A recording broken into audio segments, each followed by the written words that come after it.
ढेड़ो ढेड़ो ढेड़ो ढेड़ो ढेड़ो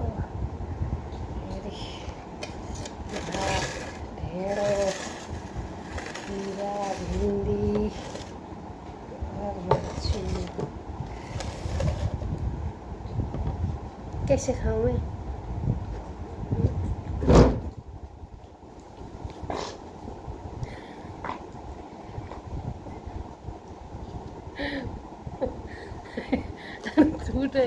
ठुलै भाउ क्या माशाल्लाह।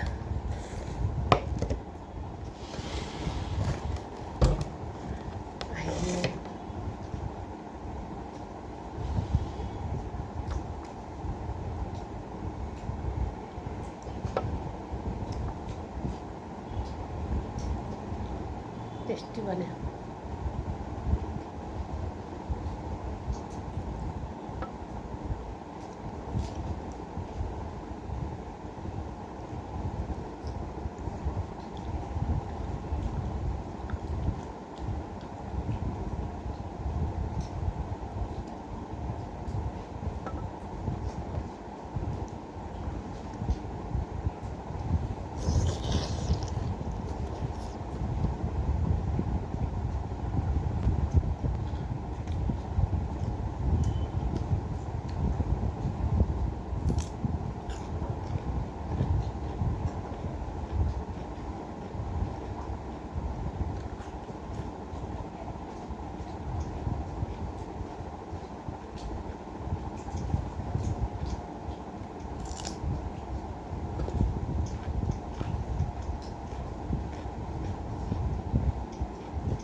Tidak.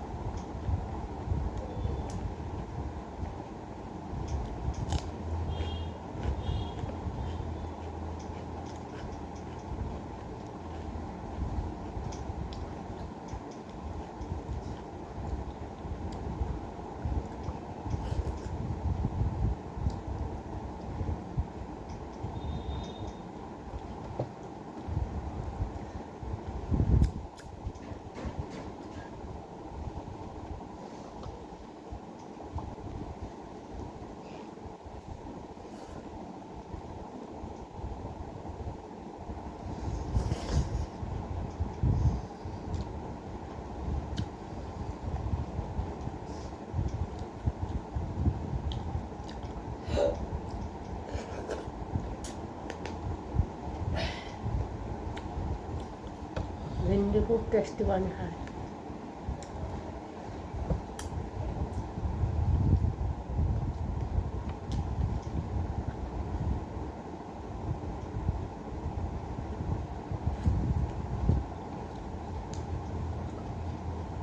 पाराले एक गिलास चोरेर निल्न पनि नसकेर स्टिल गिलासमा आधी गिलास।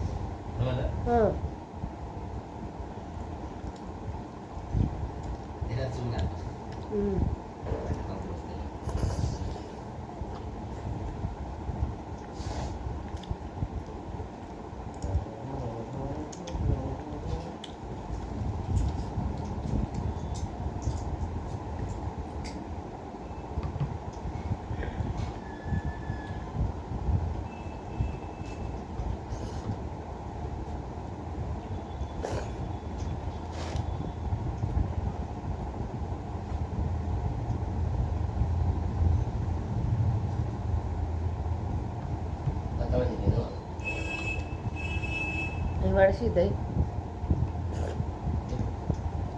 यहीँबाट के 40 फुट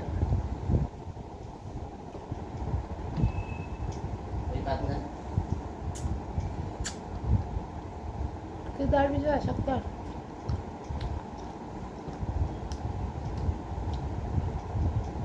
एउटैमा धुमधुमते बस्नुहुन्न गाह्रो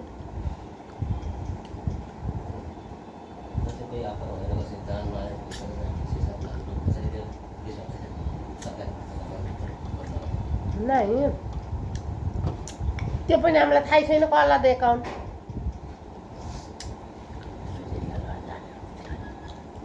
सुनिल जाने रक्सिखाने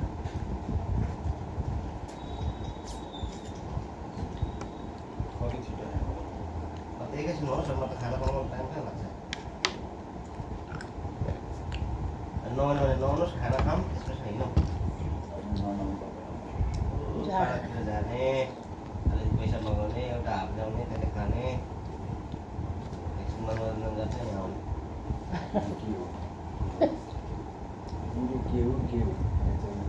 बात पनि गर्ने कता के हो बुझ्नु त पर्यो सुनिलले दुईटा नम्बर पैन खोल्ने हो त्यहाँ होटल देखाएर पनि बार घुम्छ नि तपाईँकोमा त्यहाँ होटलमा तपाईँको होटलमा यता चलाउँदा अर्को चलाउनु 40 वाला 400 वाला 400 नम्बर त माथि सिम कभर राखेको छु तपाईँलाई पनि अब एउटा सिम जरुरी छ दुईटा सिम ल्याउने एउटा ब्याङ्कको उसमा गराउने त्यसलाई सानो फोनमा हाल्ने राख्ने अर्को काम गर्ने बास अब एउटा तपाईँको साथी आउँदैछ त्यसबाट गएर दुईटा अफिसमा बस्ने काम गर्ने बास 2-4 दिन यता 2-4 दिन उता अफिस मिल्यो भने त कति राम्रो बस्ने होइन र सुनिल एउटा नोएडामा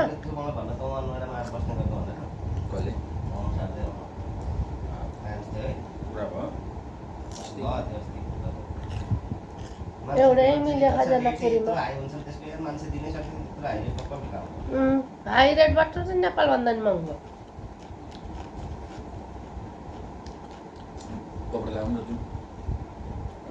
खाना खानु सुनिल ल दिन भात लगाइदिनु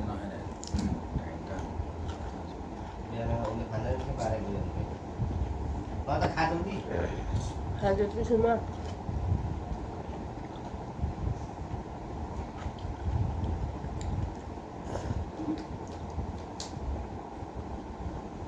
जब भन्न नि सन्दीप छोप्यो काली भनेर मलाई यस्तो लाग्यो त सुनिल त्यहाँ कसरी निकाल्ने यहीँ बोकेर आउँछन् नभने सुनिलले यहीँ बोकेर आउँछन् सुनिललाई निकाल्नु सुनिल फेरि म किन आउने हो भन्दा च्याठिँदै बस्नुहुन्छ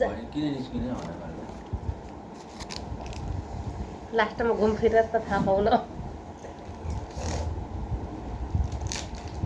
हिजो बचेको नि सर अगर सन्दीपले मलाई पैसा पठाएको थियो उता नजानु पहिले यतातिर आउनु भनेको थियो भनेदेखि म जान्थेँ नि त त्यहाँ म फोनमा बात गर्दा गर्दै यस्तो सुने मैले ल्या भाइ अब म होइन होइन सन्दीपले म बात गर्दै थिएँ होइन सन्दीपलाई मैले भने सन्दीपले भन्दै थियो कि यसलाई मैले तपाईँको इन्द्रलाई मैले ट्रान्जिट भिजा पनि दिएँ टिकट दिएँ अब कहाँ बसेको थियो त्यो मलाई थाहा भएन अनि त्यसपछि टिकटको लागि पनि मैले दिएँ अनिदेखि एग्रिमेन्ट मैले बनाएर दिएछु उसले पढेर उसले जो सही लाग्छ त्यसमा कोही करेक्सन गर्नुहोस् भने करेक्सन गराएर मलाई दिन्छ अनिदेखि म एग्रिमेन्ट गराएर यसको काम भयो भोलि गराउने भन्ने बात गरौँ ल मैले ठिकै छ भने अनि यो भिजा पनि उसले त भन्दैछ कि ट्रान्जिट भिजालाई पनि डुप्लिकेट भिजा यस्तो इलिगलमा जान्न यो जान्न त्यो जान्न भन्दै थियो मैले भने त्यो पासपोर्ट फाडेर फ्याँक्ने यता त्यता बात गरिदिनुहुन्छ तपाईँहरू क्यान्डिडेटसँग अन्त उनीहरू कसरी जान्छन् त्यहाँ त्यसरी भन्दै थिएँ त्यति बेला सन्दीप भने म्याउ इधर आज भाइ भन ल्या अब भयो काम काम बुझिहालेँ मैले अब चाहिँ भन्दा ठिक छैन अनि फेरि 2-4-5 मिनट पछाडि मैले म्यासेज डालेँ के भयो भनेर अनि त्यो म्यासेजको जवाब आएन अनि उहाँ मेट्रो माथि पुगिसकेपछि त मान्छे उसै आधा खासा रुटतिर आउनु न तपाईँ एकछिन भन्छ मैले पनि म त निक्लिसकेँ भाइ म त बहुत दूर जाँदैछु म त बहुत दूर जाँदैछु मलाई थाहा छैन ए हो र अनि के हो तपाईँले त अघि को हो त्यो मान्छे सोध्ने तपाईँले चाहिँ सन्जीव को भनेर आएको थियो त्यहाँ त भन्दा अहिले त ए होटलवाले हो त्यो त बात गरेर पनि बुझिहाल्थ्यो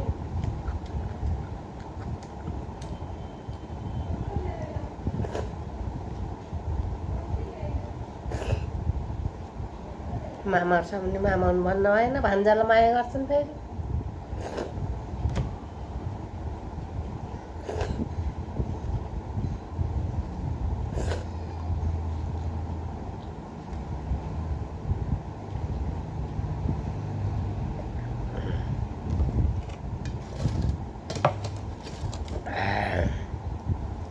पेट भर्यो। मेरो त्यो म चलिहाल्यो कि अब त्यहाँ गडबड भइहाल्यो।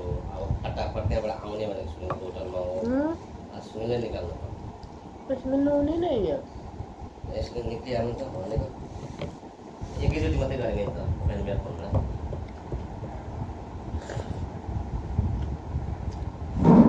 मलाई त जिस्काजी मान्न कि के मान्न पत्ता किन निस्किने भन्नु म केही गरेर चाहिँ कि त भन्नुपर्छ पछि उहाँले भन्नुभयो नि त त्यहाँ आउँछ त्यहाँ आएपछि यता आउँछ त्यो निस्किनु भन्नु कि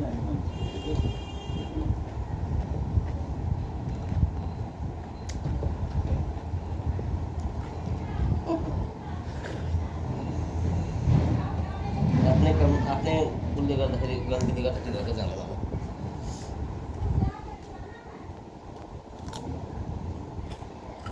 जब लो भइरहेको छ तब देख्नुपर्ने हो नि त यार भाइ यत्रो दिन लेट भइसक्यो केटाहरूले भोलि गएर के गरे भने मेरो के होला। यत्रो लेट गरेर त यिनीहरूले धम्का तिनै खाएछ तिनैसँग कसले गर्दैन त्यो। 1 लाख रुपियाँ अरे मैले 50,000 रुपियाँ हाम्रो मेरो हिसाबले दिएको हो। त्यहीँ आउनु बित्तिकै दिएको हो। 50,000 चाहिँ फेरि कसरी लिएर छ क्या त टिकट भनेर।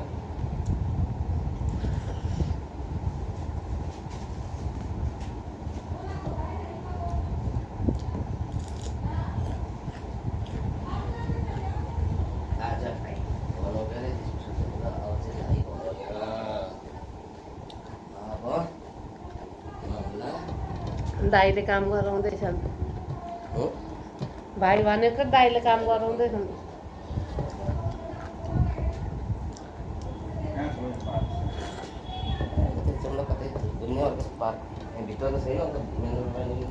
मेन रोडमा जाने होइन न मेन रोडमा जाने होइन त्यहाँ सन्दीप आएछ मेन रोडमा। राति आएर के थाहा छ अनि 9 बजारमा भेट्न आएको त्यो पेट्रोल मुनि हामीलाई काम हो नि यी कमाइलाई चाहिँ किन खोजेको भन्नु सञ्जीव आफू बसेपछि म अब यसको केटा भनेर देखाउनु पऱ्यो नि कसले ल्याएको केटा हो किन ल्याएको केटा हो बस्नलाई तपाईँले बुझ्ने हुन्न लड तान्दा पर गुर्किन्छ क्या। अब बादमा गएर भन्ने हो कि यसले ल्याएको यसको हो यो मेन एजेन्ट हो यसले बोलाएको अनि त्यसरी मसँग सोधपुछ गर्ने टुप्पो मात्रै छोप्यो त यसले जडान पुग्नु परेन। मसँग सोधेपछि अब मैले फेरि पैसा गइसकेँ त आउँछ कहाँ गएको पैसा के गराएको यस्तो यस्तो हो। मैले खाएको छुइनँ म त मलाई त केही हुन्थेन तर त्यही हो कि मलाई फेरि लाइसेन्स नम्बर देखा भन्छ यो देखा भन्छ त्यो देखा भन्छ कम्पनी कहाँ छ तिर भन्छ त्यही दुनियाँको लखामा हेरिराख्नु भने त बरु चुप रहेको